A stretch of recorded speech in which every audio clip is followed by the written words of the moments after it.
untuk mengenal Microsoft Access, ya, kita mencoba mengelola mulai dari bagaimana Anda menyiapkan sebuah database baru yang kita akan coba kelola menggunakan Microsoft Access, ya. Database ini kebetulan kita akan kelolanya menggunakan Microsoft Access versi 2019. Nah, setelah Anda buka, biasa ya, Anda gunakan Start, kemudian Anda cari Access.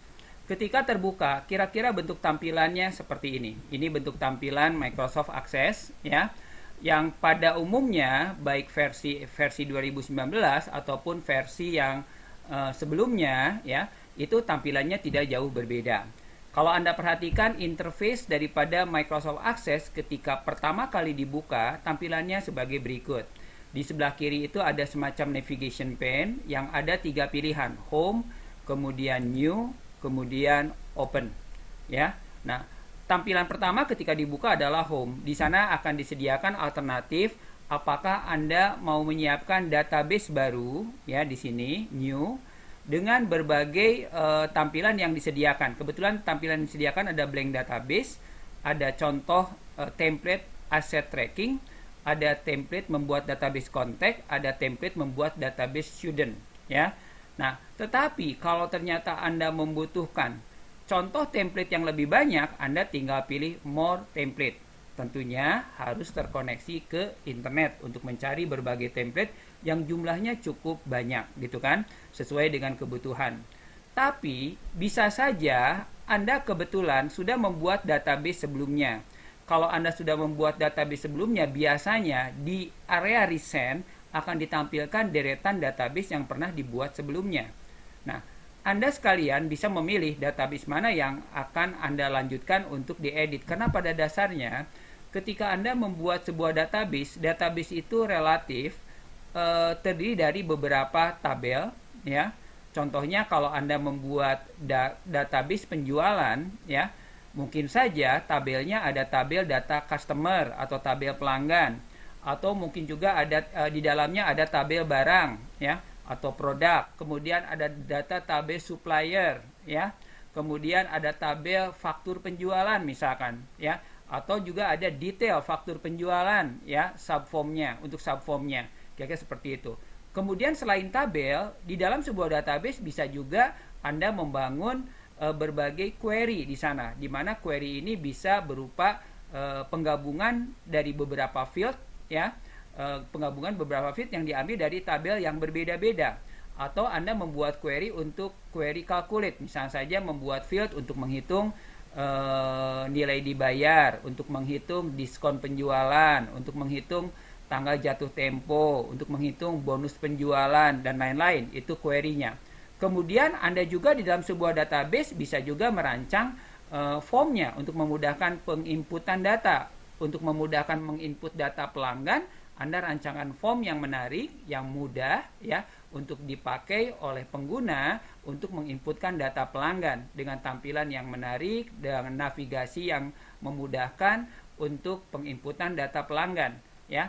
Kalau ternyata tadi Anda punya formnya, punya tabelnya, ada tabel data pelanggan, tabel data supplier, tabel data barang, kemudian faktur penjualan, mungkin saja minimal Anda juga membutuhkan 4 form, yaitu form untuk menginputkan data pelanggan, form untuk menginputkan data supplier, form untuk menginputkan barang, dan form untuk menginputkan transaksi penjualan, ya.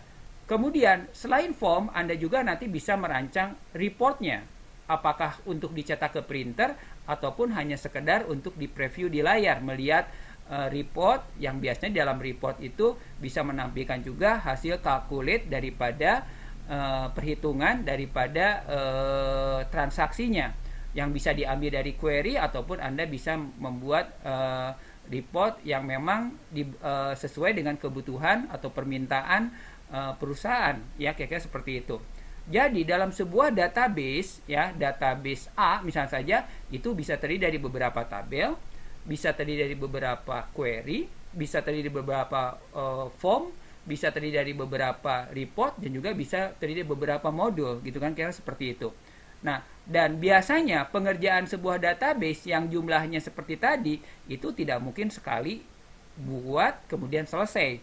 Oleh karena itu penting untuk selalu tersimpan di resend dan Anda bisa pin ya, artinya diberi pin supaya dia selalu ada di posisi paling atas sehingga ketika Anda membutuhkan database tersebut berulang, Anda tinggal klik dari resend ini.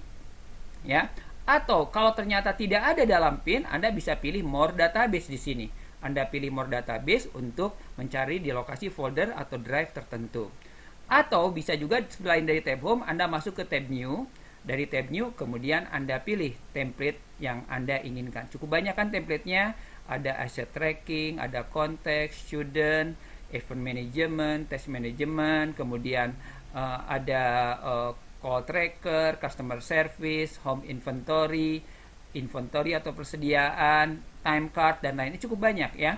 Cukup banyak. Nah, kalau kadang-kadang kalau Anda membutuhkan, Anda juga bisa hunting sendiri di browsing mencari template-template lain yang terkait dengan pembuatan sebuah database.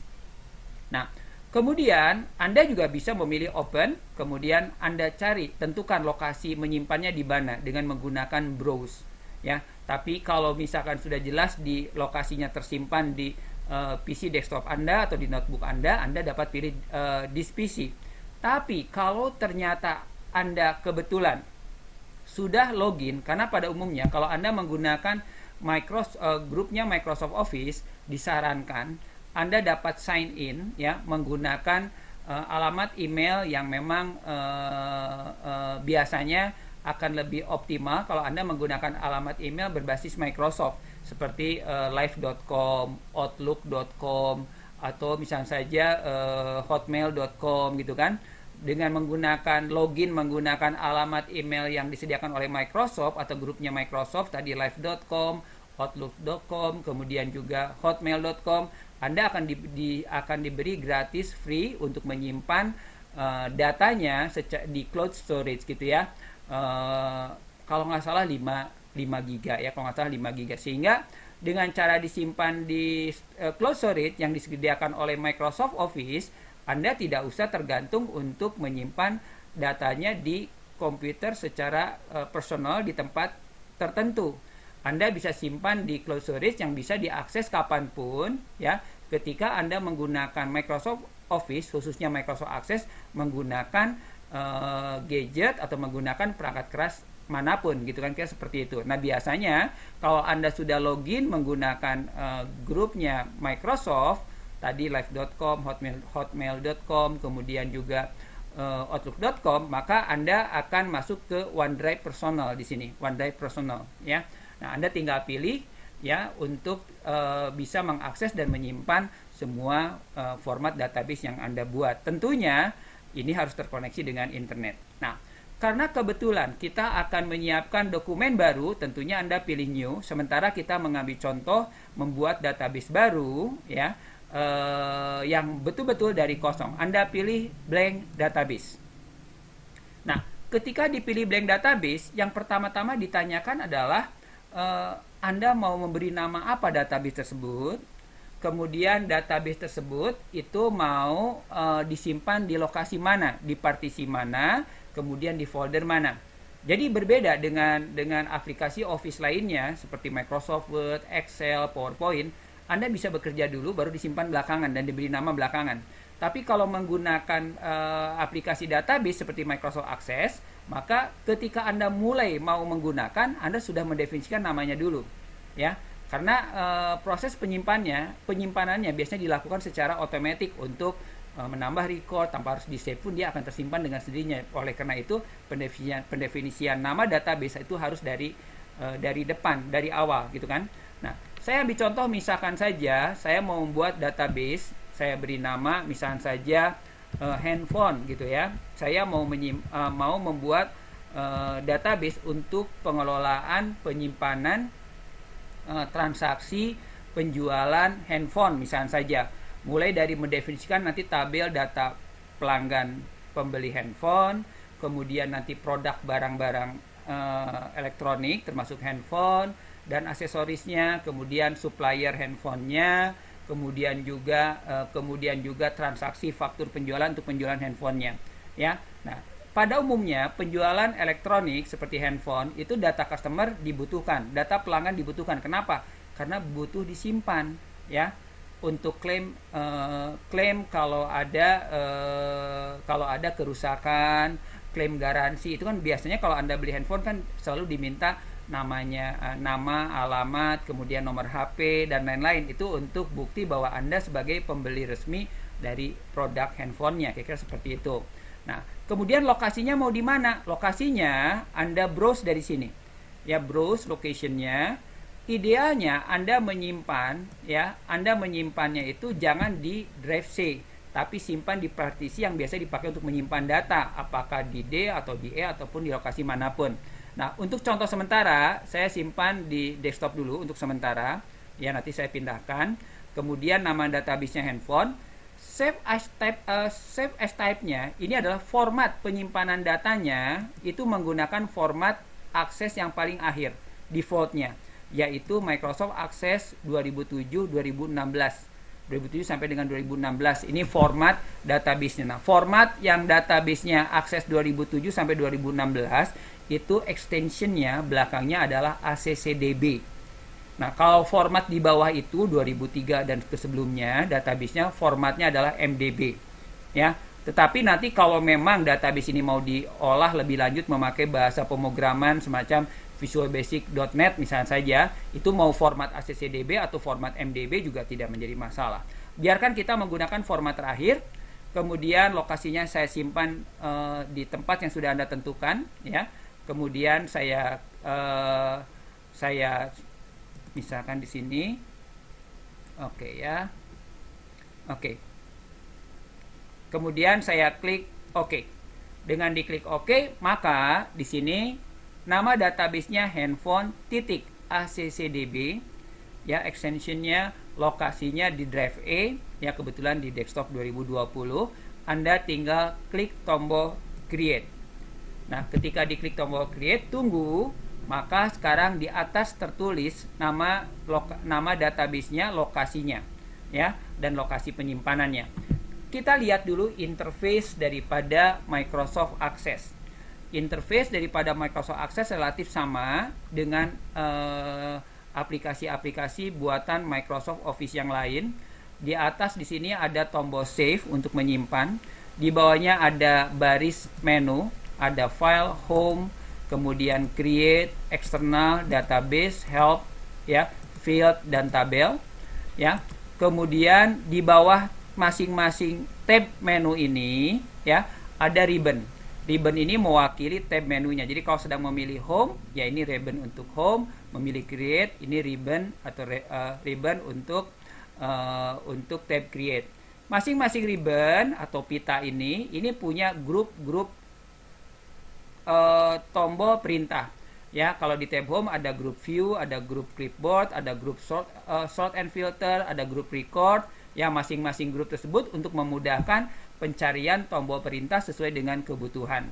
Kemudian di sebelah kanan ini kelihatan bahwa saya kebetulan melakukan akses, ya, melakukan akses menggunakan atau menggunakan aplikasi Microsoft Office, menggunakan login, ya, menggunakan live.com, ya. Kemudian di bawahnya di sini kalau Anda perhatikan, ya, di bawahnya di sini ada area navigation pane yang kebetulan di navigation pane ini ditampilkan hanya tabel dulu. Ketika nanti Anda membuat query juga akan disimpan di sini. Ketika Anda membuat modul atau membuat form ditampilkan di sini berderet, membuat report, reportnya ditampilkan di sini. Jadi semua objek yang sudah Anda buat dari tabel, query, form, dan report ada di navigation sebelah kiri ini. Navigation ini bisa disembunyikan, bisa dibuka, ya, navigation pane-nya tuh bisa dibuka, bisa ditutup, tergantung kebutuhan. Kalau Anda butuh area yang lebih besar, ya Anda bisa sembunyikan dulu. Nah, pertama kali Anda akan menggunakan aplikasi database Microsoft Access, yang pertama kali diminta adalah Anda diminta menyiapkan sebuah tabel. Ya, sebuah tabel, karena kita berangkatnya dari tabel dulu. Nah, Anda bisa langsung mendefinisikan tabelnya di sini, judul fieldnya mau apa dan seterusnya. Tapi kalau saya menyarankan untuk membuat tabel itu Anda lebih baik membuat struktur tabelnya dulu, ya. Jadi kalau Anda ingin membuat tabel database untuk data pelanggan, Anda siapkan struktur untuk tabel data pelanggan. Misalnya aja saya butuh nomor induk atau nomor pokok, nomor pelanggan, ya, atau kode pelanggan. Anda butuh nama pelanggan, Anda butuh alamat pelanggan, Anda butuh kota, kemudian kode pos, kemudian nomor handphone misalkan saja. Nah, field itu Anda siapkan. Kemudian Anda juga harus membuat konsep masing-masing field itu nanti jenis datanya apa, data type-nya itu apa. Kemudian lebar yang masing-masing field itu mau seperti apa. Baru setelah itu Anda masuk ke desain. Jadi, kalau Anda bermaksud merancang tabel dengan menggunakan design view, Anda pilih view di sini, kemudian Anda pilih design view. Nanti keluar kotak dialog save as. Tabel baru yang akan Anda buat tersebut itu mau diberi nama apa, ya, mau diberi nama apa. Misalkan saya mau beri nama data pelanggan. Penamaan tabel bebas, Anda boleh pakai spasi, boleh tidak. Atau kalau nanti takut dipakai di dalam pengolahan lebih lanjut memakai bahasa pemrograman, apakah Visual Basic Application, apakah menggunakan bahasa pemrograman di luar Microsoft Access, ya, idealnya sih tidak memakai spasi. Anda bisa memakai underscore, ya, memakai garis bawah seperti ini. Atau ya udah saya tempelkan aja data pelanggannya, ya, tidak menjadi masalah, ya. Ya, jadi untuk sementara saya tulis data pelanggan tanpa spasi. Anda klik OK, maka di sini Anda punya sebuah tabel namanya data pelanggan. Nah, tabel data pelanggan ini strukturnya mau seperti apa? Ambil contoh, strukturnya ingin ada kode pelanggan. Saya gunakan kode pelanggan. Kode pelanggan. Nama field ini juga boleh ada spasi, boleh tidak, atau menggunakan underscore. Kalau saya berkecenderungan tidak menggunakan spasi, ya. Saya tempelkan aja bersatu. Data type jenisnya. Data type yang disediakan untuk setiap field name itu pilihannya cukup banyak. Ada short text, ada long text, ada number, ada large number, date time, dan seterusnya. Ya.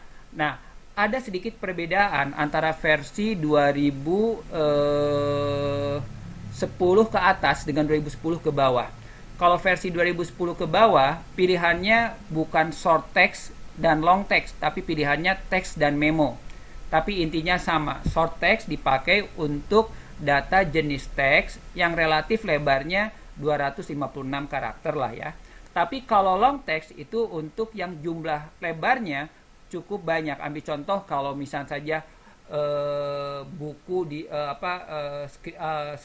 skripsi di perpustakaan, ya, short text-nya misalnya saja abstrak short text-nya, ya, atau field-nya abstrak short text, tapi isi abstraknya yang satu halaman itu bisa dibuatkan field, ya, berbentuk long text ataupun memo gitu kan. Atau kalau misalkan saja, ya, atau kalau misalkan saja Anda membuat database koleksi film gitu kan. Nah, kemudian Anda pada database koleksi film tersebut Anda punya tabel film animasi misalnya saja. Anda bisa membuat sinopsis sebagai long text, kira-kira seperti itu. Ya, kita lanjut. Nah, ini saya pilih short text saja, ya, bukan auto number, ya, short text. Nah, kemudian berikutnya di sebelah kirinya otomatis ada tanda kunci nih.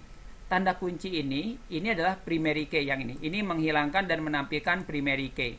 Nah, ciri khas daripada Microsoft Access adalah kalau Anda membuat suatu tabel yang terdiri dari beberapa field, maka salah satu fieldnya itu harus ada yang menjadi primary key, ya, di mana field yang menjadi primary key itu merupakan field kunci yang tidak boleh dikosongkan, ya, kemudian tidak boleh ada duplicate, ya, tidak boleh dikosongkan, not null, dan tidak boleh ada duplicate. Contohnya, misalnya saja, kalau Anda membuat tabel data mahasiswa gitu ya, tabel data mahasiswa, kan yang menjadi primary key-nya adalah nomor pokok mahasiswa kan, di mana nomor pokok mahasiswa itu dipakai untuk berbagai keperluan, mulai dari UTS, UAS, kemudian juga FRS online dan lain-lain, di mana NPM mahasiswa tersebut itu tidak ada yang sama, ya, dari seluruh mahasiswa dari sejak kampus berdiri sampai dengan sekarang NPM itu tidak ada yang sama, itu adalah unik gitu kan, dan tidak boleh dikosongkan.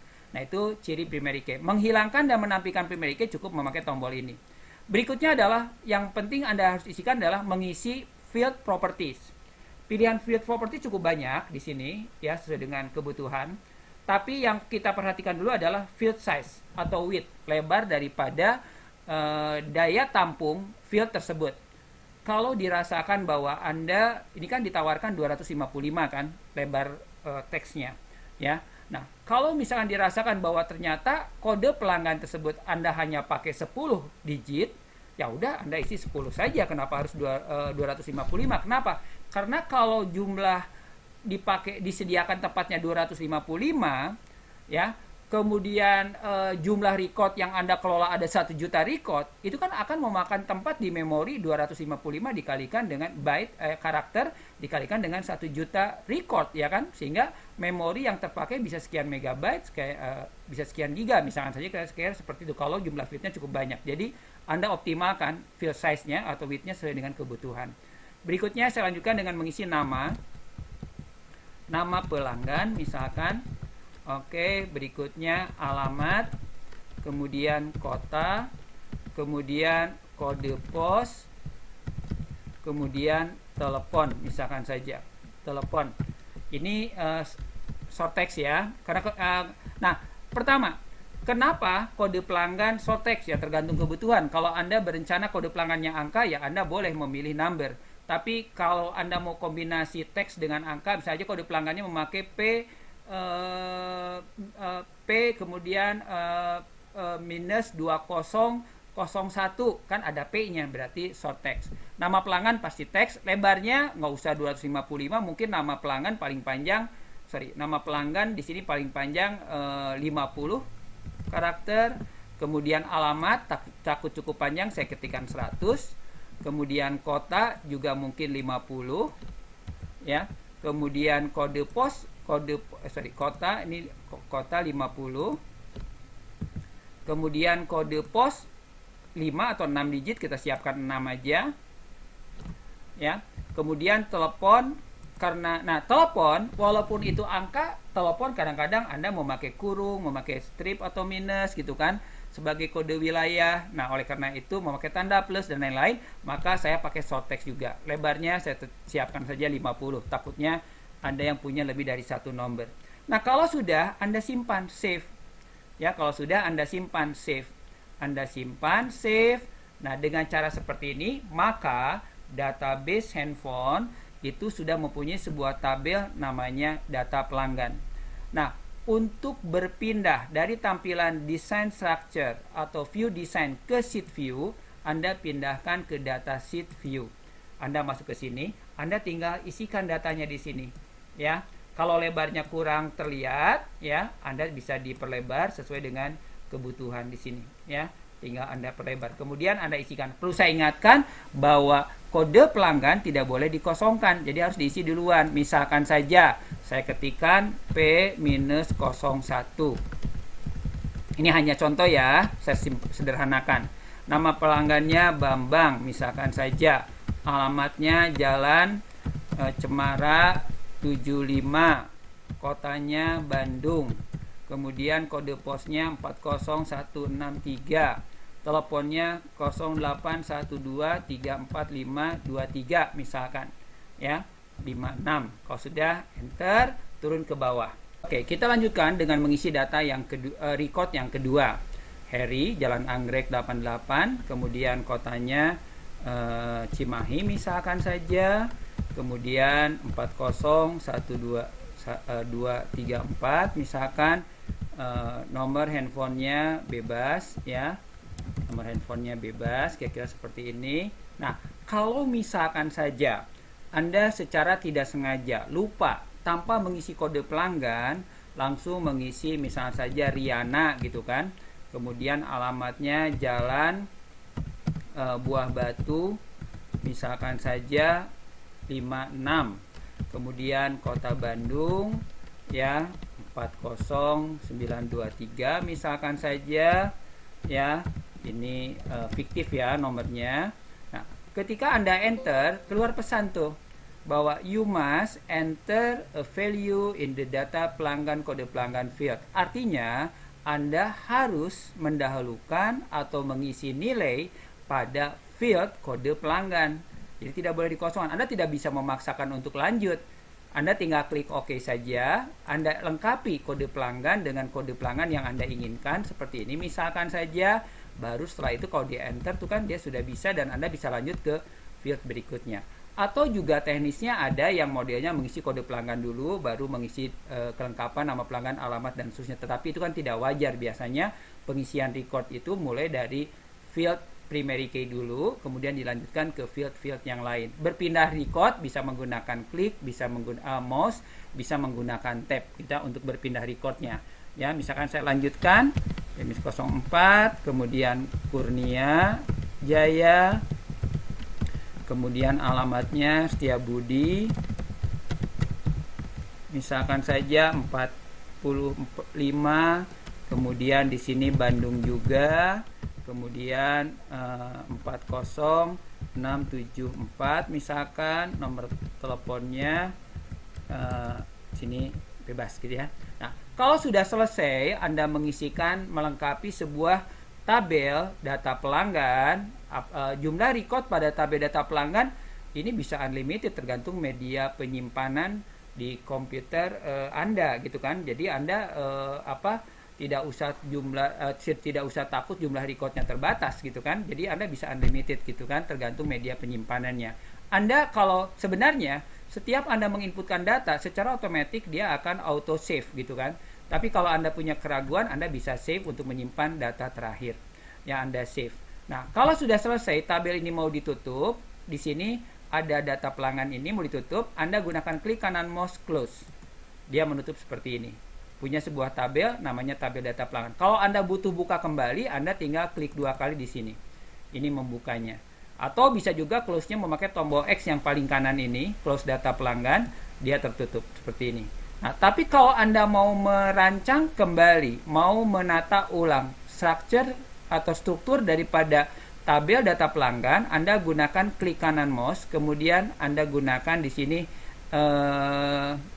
klik kanan mouse Design View. Klik kanan mouse Design View untuk menyuntingnya. Nah, Anda bisa perbaiki apakah menambah field yang kurang. Kalau ada field yang kurang, Anda tinggal simpan di posisi yang Anda inginkan di sini. Anda bisa menyisipkan menggunakan klik kanan mouse di sini. Jadi simpan di record yang mau Anda di field yang mau Anda sisipkan.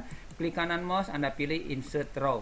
Ini untuk menambahkan field baru. Misalkan field barunya adalah di sini MMM gitu kan. Nah, tapi kalau ternyata tipe datanya short text, kalau tidak jadi, tinggal klik kanan mouse, Anda gunakan delete row. Kalau Anda mau mengganti field primary key-nya bukan kode pelanggan, simpan di sini, primary key-nya dibuang, Anda pindah ke field yang lain, Anda pilih primary key-nya.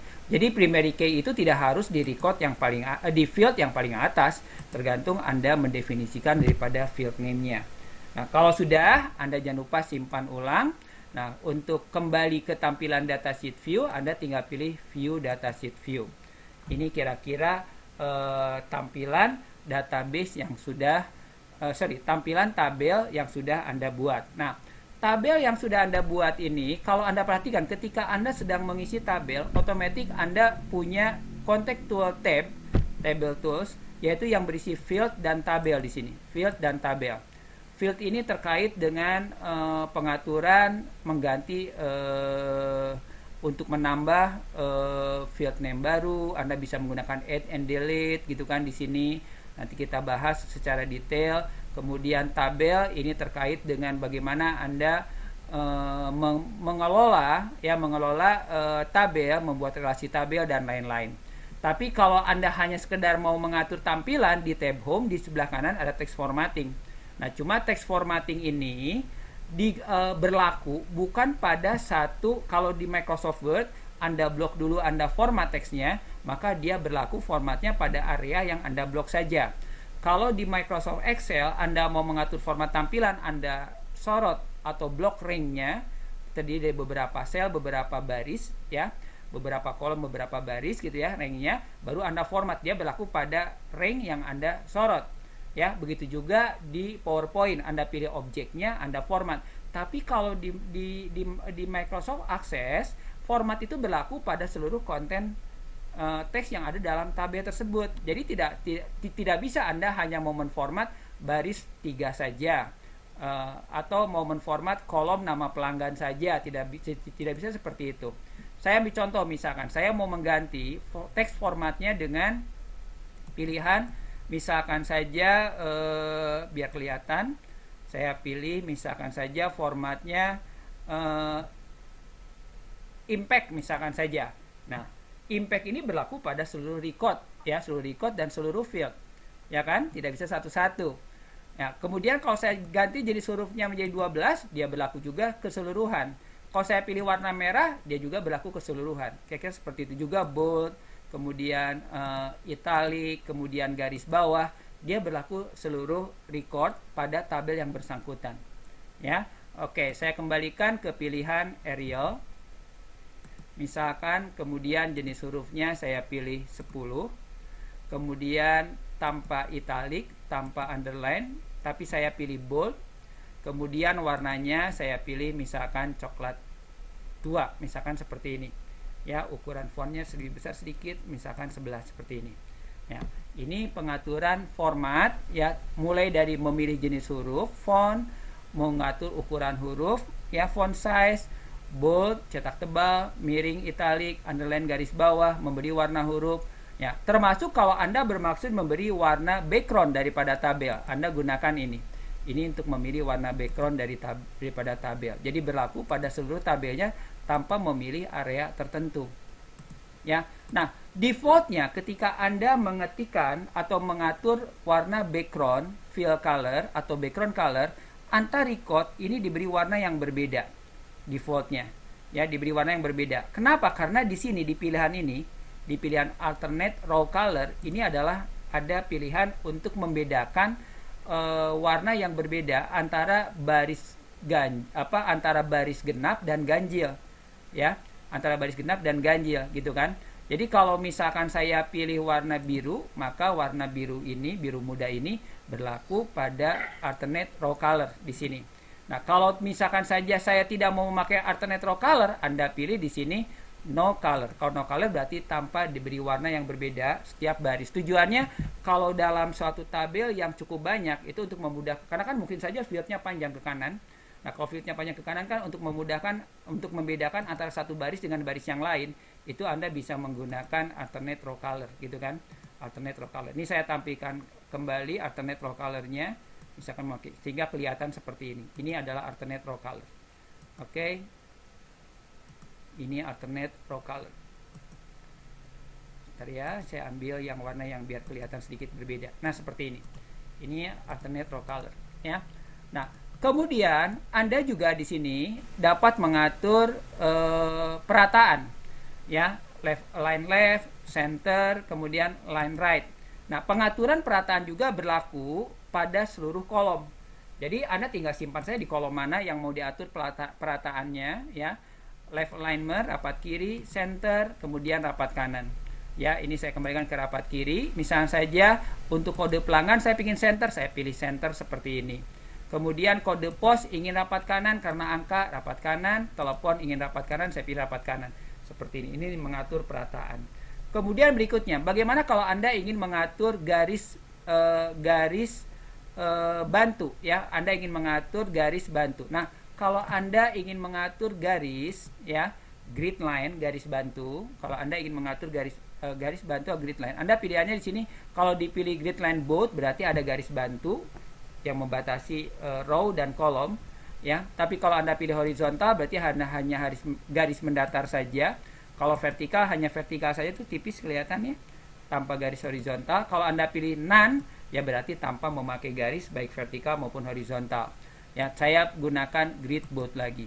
Nah, format yang Anda lakukan, ya, text formatting yang Anda lakukan pada sebuah tabel, ini akan kalau disimpan, ini akan permanen. Jadi kalau misalkan Anda buka lagi database handphone, tabel data pelanggan, nanti besok atau lusa Anda buka kembali, ya sudah tetap menggunakan format yang sama.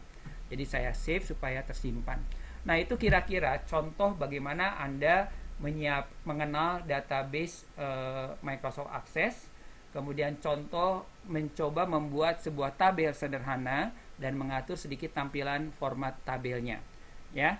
Nah, kalau sudah, saya akhiri dulu penjelasan bagaimana membuat database baru dan penjelasan bagaimana Anda coba menyiapkan sebuah tabel sederhana, tabel data pelanggan dengan mengatur tampilannya.